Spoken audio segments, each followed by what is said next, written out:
네, 한일 정상회담 공동 기자회견장으로 마이크 넘기겠습니다. 이번이 처음인 것으로 알고 있습니다.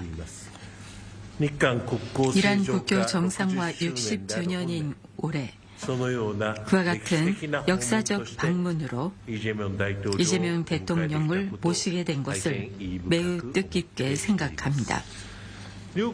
양국을 둘러싼 전략 환경이 어려워지는 가운데 양국 관계 그리고 일본, 한국, 미국 3국 공조의 중요성은 더해지고 있습니다. 이재명 대통령과는 취임하신 직후부터 이 점에 관해 인식을 공유하고 있어 마음 든든하게 생각하고 있습니다. 이번에 이와 같은 셔틀 외교가 시작된 것을 환영합니다. 양국 간에서는 폭넓은 교류가 꾸준히 쌓여왔습니다. 동시에 이웃 나라이기에 어려운 문제도 존재합니다만 일관된 정책을 취해 나갈 것입니다. 대통령님과는 1965년 수교 이래 지금까지 구축된 기반에 입각해서 양국 관계의 양호한 기조 아래 양국 관계를 안정적으로 크게 발전시켜 나가기로 했습니다. 오늘은 대통령과 폭넓은 의제에 대해 매우 유익한 의견 교환을 할 수가 있었습니다. 안보, 경제 안보 분야는 현재 전략 환경하에서 양국 간의 전략적 소통을 강화해 나가자는 데 일치했습니다. 이와 같은 관점에서 일본, 한국의 차관 전략 대화의 조기 개최에 더해 방위 당국 간 대화의 프레임워크도 활용하면서 일본, 한국, 미국 협력이라는 관점에서도 이란 양국 간 협력 강화를 모색해 나갈 생각입니다. 양국에는 지방 활성화, 저출산 고령화, 인구 급감, 농업 재난에 대한 회복력 확보 등 공동의 사회 경제 과제들이 많이 존재합니다. 이번에 그러한 공동 과제에 대하여 양국이 서로 지혜를 공유하고 협력해서 해법을 찾기 위해 양 정부 간의 협의체를 설치하는 데도 일치했습니다.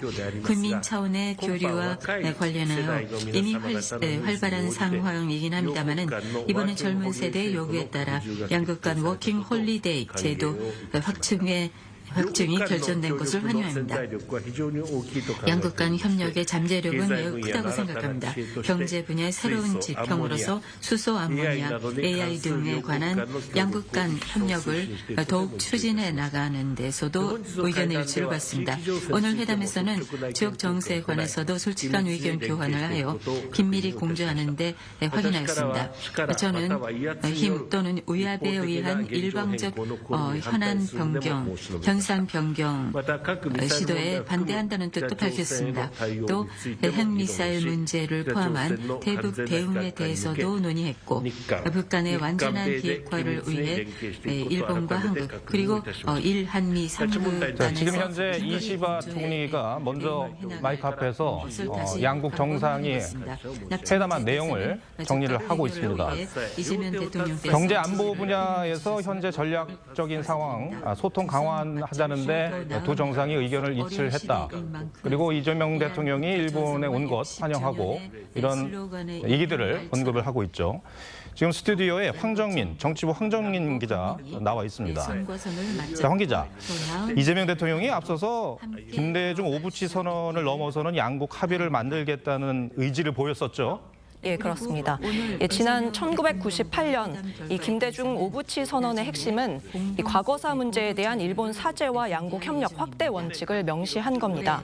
이후 한일 정상회담에서는 이 선언의 정신을 계승한다는 내용이 포함돼 왔고 이번에도 같은 내용이 담길 가능성이 있습니다. 다만 지난 2010년 하토야마 총리가 과거사에 대한 이 반성을 언급한 것에는 좀 미치지 못했다는 평가가 이재명 대통령 얘기를 들어보겠습니다. 이재명 대통령 하시는 얘기를 들어보겠습니다. 그리고 일본 국민 여러분께 감사하다는 말씀을 드립니다. 지난 G7 정상회의 계기 첫 한일 정상회담을 가진 데 이어서 약 2개월 만에 일본을 찾아 이시바 총리와 다시 만나게 돼서 매우 기쁘게 생각합니다. 1965년 한일 국교 정상화 이래로 대한민국 대통령이 취임 후 첫 양자 방문 국가로 일본을 찾은 것은 제가 최초라고 합니다. 이 점도 우리가 한일 관계를 얼마나 중시하는가를 보여주는 매우 중요한 의미라고 생각합니다. 저는 취임 이후에 한일이 앞마당을 함께 쓰는 이웃이자 평화와 번영을 위해 긴밀하게 협력해야 하는 뗄려야 뗄 수 없는 동반자라는 점을 강조해 왔습니다. 또한 양국은 사회, 문화, 환경 등 다양한 분야에서 서로에게 유익하고 도움이 되는 방향으로 협력할 수 있는 최적의 파트너이기도 합니다. 기존 관행을 과감히 탈피하여 국익 중심의 실용 외교를 실천하고 양국이 미래지향적 상생 협력의 길을 함께 열어 나가고자 하는 신념 위에 오늘 일본을 방문하였습니다. 저와 이시바 총리는 오늘 정상회담을 통해 다양한 주제를 두고 허심탄회하게 논의했고 이를 정상회담 공동 결과 문서로 발표하기로 합의하였습니다. 이 또한 17년 만에 처음 있는 일이라고 합니다. 오늘을 계기로 양국 정상 간 셔틀 외교도 재개되었습니다. 이는 민주 대한민국의 복귀 이후 한일 관계가 조속히 정상 궤도에 올랐음을 보여주는 것입니다. 격식에 얽매이지 않고 수시로 방문하고 대화하는 정상 간 셔틀 외교가 한일 외교의 새로운 모델로 정착될 수 있기를 바랍니다. 오늘 회담에서 저와 이시바 총리는 한일 관계 발전 방향과 주요 실질 협력 방안, 한반도 평화와 북한 문제, 주요 글로벌 현안 등에 대해 심도 있게 논의하였습니다. 경제 분야에서는 수소, 인공지능 등 미래 산업에서 시너지를 발휘할 수 있는 협력 방향에 대해서 논의하였습니다. 사회 분야에서는 저출산 고령화, 수도권 집중, 농업, 재난 안전 등 양국이 직면한 공통 과제에 공동 대응할 필요성에 공감하고 정책 경험을 공유하며 해결 방안을 함께 모색하기 위해 당국 간 협의체를 출범시키기로 하였습니다. 인적 교류에서는 1200만 교류 시대를 맞아 한일 청년들이 서로의 문화를 체험하고 이해하는 기회를 넓히기 위해 워킹 홀리데이 참여 횟수를 확대하기로 합의하였습니다.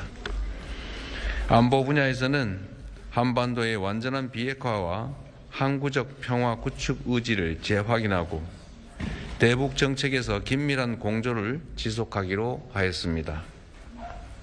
아울러 급변하는 국제 정세 속에서 흔들림 없는 한일, 한미일 협력이 무엇보다 중요하다는 점에 인식을 같이 하며 한일 관계 발전이 한미일 협력 강화로 이어지는 선순환을 만들어 가기로 하였습니다. 또한 저와 이시바 총리는 오는 10월 한국 경주에서 열리는 에이펙 정상회의와 일본이 의장국인 한일중 정상회의의 성공적 개최를 위해 긴밀히 협력해 나가기로 하였습니다. 오늘 정상회담을 통해 저와 이시바 총리 간에 유대와 신뢰가 강하게 형성된 것처럼 이번 일본 방문이 양국 간 그리고 양국 국민 간 진정한 신뢰를 쌓아가는 새로운 여정이 시작되기를 기대합니다. 감사합니다. 감사합니다. 네. 이상으로 양국 정상의 정상회담 합의 내용을 두 정상이 요약을 해서 발표를 했습니다. 참석해주신 여러분께 감사드립니다. 이재명 대통령은 이제 한일 관계가 정상 궤도에 올랐다는 점 강조를 했고요. 특히 그 앞서서 이시바 총리는 북한의 완전한 비핵화에 한미일이 3국이 공조를 하기로 했다는 점 분명히 했습니다. 자, 이런 점들 한일 관계를 다시 미래지향적으로 나아가는 데 두 정상이 합의했다는 내용들을 저희가 전해드렸고요. 다시 이제 황정민 기자와 함께 잠시 정리를 좀 해드리겠습니다. 이 대통령이 또 일본 언론과 또 인터뷰를 앞서서 했어요. 이제 역시 이제 경제 분야가 저희들이 이제 관심 사안이고 안보도 물론 그렇습니다만 획기적인 경제 협력을 언급을 했는데 구체적으로 이게 어떻게 전개될 걸로 전망이 됩니까? 일단 조금 전 브리핑 내용만으로는 이 경제 분야에서 어떤 협력을 하겠다 이런 거는 좀 구체적으로 확인할 수가 없습니다. 네. 다만 이재명 대통령이 방금 발표한 대로 이 국익 중심의 실용 외교 또 이 협력 최적의 파트너 이런 단어를 언급한 걸 보면 이 환태평양 경제 동반자 협정 이 CPTPP에 동참할 가능성이 커졌다. 이 정도의 평가는 할 수 있을 것 같습니다. 네. 태평양 연안국의 이 거대한 FTA인 셈인데 2017년에 미국이 탈퇴하고 현재는 일본 주도로 멕시코, 호주에 이어서 영국까지 무려 12개국으로 지금 확대가 돼 있는 상태입니다. 중국의 기술 부상과 미국의 보호무역 기조에 대응하는 이런 효과가 있어서 이 오래전부터 참여하자는 논의가 있었습니다. 네. 하지만 문재인 정부 때는 반일 기조가 워낙 강하다 보니까 이게 흐지부지 됐었고요. 또 윤석열 정부 때도 민주당 반발이 커서 실제 가입 신청까지는 가지 못했습니다. 만약 이재명 정부에서 이 CPTPP 가입이 성사될 경우 문재인 정부와 차별화된 실용 외교의 성과다 이런 평가가 나올 수 있습니다. 예. 다만 시장 개방에 따른 우리 농어민들의 반발 이런 부분은 아직 남아 있는 변수입니다.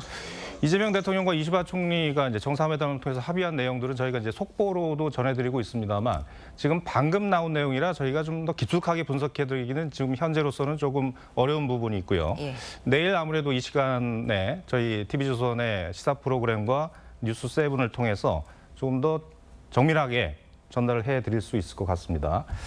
근데 한일 정상회담은 상당히 괜찮게 진행이 된 걸로 느껴집니다. 근데 문제가 3일 뒤에 열리게 되는 이제 한미 정상회담 아니겠습니까? 지금 보면은 미국 정부가 우리 정부에 요구하는 사항이 상당히 많더라고요. 이런 상황인데, 근데 이번 황 기자, 그 한미 정상회담을 앞두고 이시바 총리를 먼저 만난 게 우리에게 좀 도움이 될까요? 예, 물론입니다. 그런 전략적인 판단도 우리 정부가 물론 했을 겁니다. 네. 이 중국을 견제하는 미국의 입장에서는 한일 관계를 강화하는 거 이거 분명히 환영할 만한 일입니다. 이번 방일에는 트럼프 대통령에게 한국은 한미일 협력을 중요하게 생각하는 이 믿을 만한 동맹국이라는 시그널을 주면서 이 대미 협상력을 키우겠다 이런 전략적인 판단도 깔려 있을 겁니다. 또 지난 2월에 이시바 총리는 트럼프 대통령과 협상을 했던 경험이 있거든요. 또 그만큼 실질적인 조언을 듣고 사전에 정보를 얻어가는 그런 네. 효과도 볼 수 있을 겁니다. 알겠습니다. 자, 지금까지 저희가 한일 정상회담 공동 기자회견 내용까지 다 전해드렸습니다. 알겠습니다. 황정민 기자, 잘 들었습니다.